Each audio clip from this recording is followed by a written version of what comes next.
Welcome to History with Herodotus, where we delve into the depths of human experience and uncover the secrets of our collective past. Today, we embark on a journey through the annals of time to explore one of the most pivotal events in ancient history, the Siege of Avaricum. This epic struggle between the Roman Republic and the Gauls will transport us to a world of valor, strategy, and cultural clash.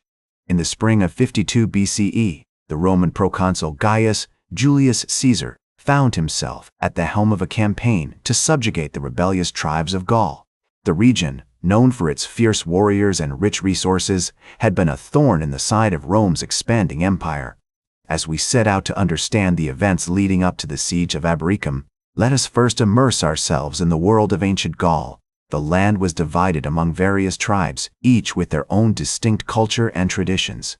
The Arverni, a powerful and proud people, inhabited the region surrounding Avaricum, a fortified town nestled in the heart of modern-day France. To grasp the complexities of this conflict, we must first consider the character of Vercingetorix, the young and ambitious chieftain of the Arverni. Born into a noble family, Vercingetorix was driven by a fierce determination to protect his people's freedom and way of life.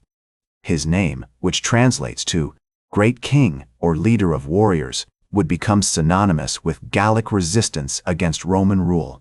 As Caesar's legions marched through Gaul, the tribes began to coalesce around Vercingetorix, who emerged as a unifying figure in the face of the Roman threat.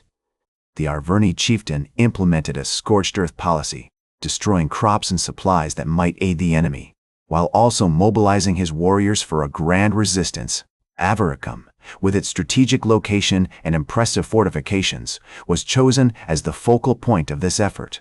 The town itself was an impressive stronghold, situated on a rocky promontory surrounded by the gentle curves of the Allier River.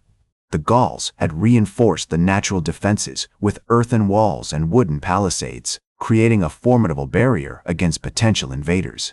As we imagine the bustling streets of Avaricum, filled with the sounds of hammering on metal and the smell of freshly baked bread, we must also consider the sense of urgency that permeated the town. The inhabitants knew that they were about to face one of the most powerful armies in the ancient world. As the winter of 52 BCE gave way to spring, Caesar's legions began their march toward Avaricum, driven by a desire to crush the Gallic rebellion and assert Roman dominance. With the armies converging on Avaricum, the fate of Gaul hung in the balance, as the people of this ancient land prepared to face the fury of Rome's military might. As the Roman legions approached Avaricum, Vercingetorix implemented a clever strategy to weaken the enemy before the siege began. He ordered his warriors to launch a series of surprise attacks on the Roman supply lines, aiming to disrupt their food and ammunition deliveries. On March 15, 52 BCE, a contingent of Gaulish cavalry ambushed a Roman foraging party near the town of Cenabum, killing over 200 soldiers and sending a clear message to Caesar: the Gauls would not go quietly into the night. Undeterred by these initial setbacks, Caesar pressed on, determined to capture Avaricum and crush the Gallic resistance. As his legions arrived at the outskirts of the town, they were met with a formidable sight. The earthen walls and wooden palisades of Avaricum rose up like a giant's fist, defying the Roman invaders to try their luck.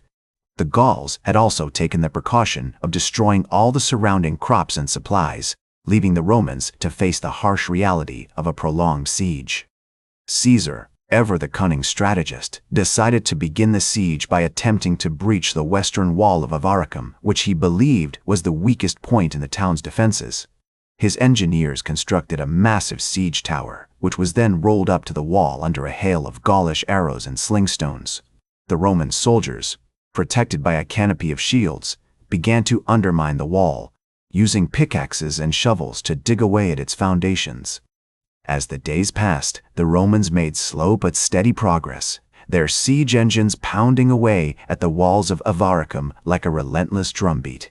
Vercingetorix, meanwhile, rallied his warriors with impassioned speeches, urging them to defend their homeland against the invaders. On March 25, 52 BCE, he addressed his troops from the ramparts of Avaricum, his voice ringing out across the battlefield. "We must fight on, my friends. for our freedom, our families, and our very way of life. The Gauls, inspired by their leader's words, launched a series of fierce counterattacks against the Roman siege lines, aiming to drive the invaders back and relieve the pressure on Avaricum. One such attack, which took place on March 28, 52 BCE, was led by a young Gaulish warrior named Herodotus, who had lost his family in a previous Roman raid. With a band of heavily armed companions, Herodotus charged into the fray, cutting down Roman soldiers left and right as he fought his way towards the siege tower. Though ultimately unsuccessful in destroying the tower, Herodotus's bravery earned him a reputation as one of the most feared warriors in Gaul, and his name became synonymous with resistance against the Roman occupation. As the days turned into weeks, the siege of Avaricum continued to intensify, with both sides suffering heavy losses.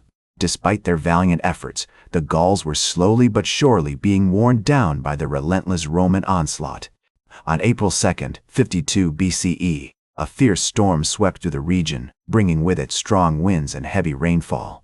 The Romans, seizing the opportunity presented by the bad weather, launched a surprise attack on the western wall of Avaricum, using the storm to mask their approach. The Gauls, caught off guard, were initially unable to respond effectively to the sudden assault. As the Roman soldiers poured into the breach, the defenders of Avaricum found themselves facing an impossible situation. Outnumbered and outgunned, they fought bravely, but ultimately in vain. On April 3, 52 BCE, after a siege that had lasted for over 2 weeks, the city of Avaricum fell to the Romans. Vercingetorix, realizing that further resistance was futile, ordered his surviving warriors to retreat from the city and regroup in the surrounding countryside. The fall of Avaricum marked a significant turning point in the Gallic Wars, as it gave the Romans control over a crucial strategic location and allowed them to project their power deep into the heart of Gaul. The aftermath of the siege was brutal, with many of the city's inhabitants being either killed or sold into slavery. Caesar, however, chose to spare Vercingetorix and his followers, recognizing that they were worthy adversaries who deserved respect. The legacy of the siege of Avaricum can be seen in the way it has been remembered throughout history. As the Roman historian Cassius Dio would later write, "The siege of Avaricum was a marvel of Roman engineering and a testament to the bravery of the Gauls." Today, the site of the former city is home to a museum and archaeological park, where visitors can explore the remains of the ancient walls and learn about the history of the siege. In conclusion, the siege of Avaricum was a pivotal moment in the Gallic Wars, marking a significant defeat for the Gauls and a major victory for the Romans. As Vercingetorix himself said, "The greatest glory in living lies not in never falling, but in rising every time we fall." The Gauls may have fallen at Avaricum, but their legacy lives on, a testament to the enduring power of courage and determination. That's all for today's History with Herodotus. Remember to like, share, and subscribe, and until next time, remember that, to understand the present, we must first understand the past.